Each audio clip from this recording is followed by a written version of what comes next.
ಮನೆಯೊಂದರಲ್ಲಿ ಪತ್ತೆಯಾದ ಭಾರೀ ಗಾತ್ರದ ಕಾಳಿಂಗ ಸರ್ಪವನ್ನ ಉರಗತಜ್ಞ ಮಾಧವ ಸುಬ್ರಹ್ಮಣ್ಯ ರಕ್ಷಣೆ ಮಾಡಿದ್ದಾರೆ. ಸುಬ್ರಹ್ಮಣ್ಯ ಸಮೀಪದ ಮನೆಯೊಂದರ ಆವರಣದಲ್ಲಿ ಅಳವಡಿಸಲಾಗಿದ್ದ ನೀರಿನ ಪೈಪ್ಲೈನ್ ಬಳಿ ಕಾಳಿಂಗ ಸರ್ಪ ಪತ್ತೆಯಾಗಿದೆ.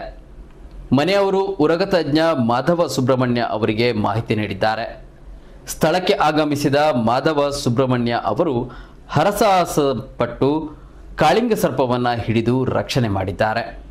ಸುಮಾರು 14 ಅಡಿ ಉದ್ದದ ಕಾಳಿಂಗ ಸರ್ಪ ಇದಾಗಿದ್ದು ಆಹಾರ ಅರಸಿಕೊಂಡು ಮನೆ ಪಕ್ಕ ಬಂದಿರುವ ಸಾಧ್ಯತೆ ಇದೆ. ರಕ್ಷಣೆ ಮಾಡಿರುವ ಕಾಳಿಂಗವನ್ನು ಕಾಡಿಗೆ ಬಿಡಲಾಗಿದೆ.